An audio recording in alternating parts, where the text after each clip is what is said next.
Avec Santinum, on fait d'une pierre trois coups. Fut une époque où on aurait dit que c'était une série, puisqu'on parle de trois romans, effectivement, une trilogie donc destinée aux hommes seulement. Mais je pense qu'on a dépassé ce temps-là et ces romans s'adressent à toute personne qui aime l'action, qui aime les rebondissements, dont Max Carignan, l'auteur, a le secret. Santinum, c'est le nom d'une société secrète qui pourrait bien dater du XVe siècle. On verra.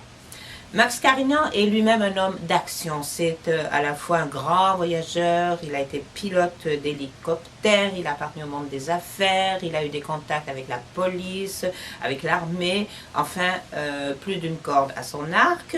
Et toutes ces expériences-là, eh bien, il s'en sert abondamment et fort pertinemment dans ses romans.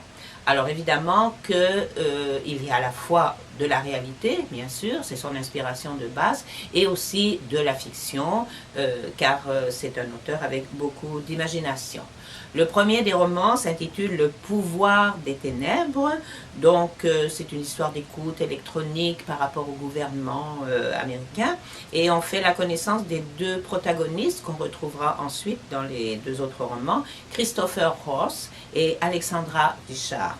Alors, ces deux ont une histoire d'amour, mais les histoires d'amour ne doivent pas contrecarrer Santinum, car il pourrait bien arriver des choses surprenantes et pas toujours agréables. Le deuxième s'appelle L'Ange de la mort.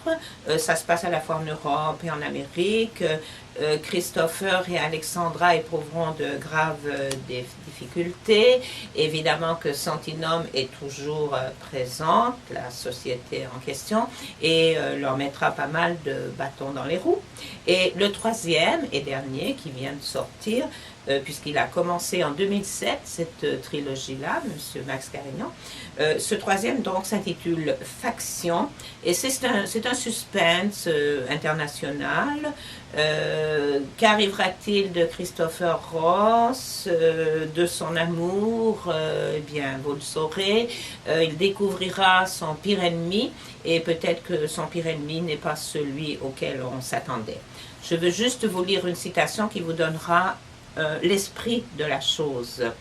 Un des protagonistes dit « Dites-moi donc l'effet que ça fait, malgré votre jeune quarantaine, d'avoir plus de souvenirs que d'avenir. »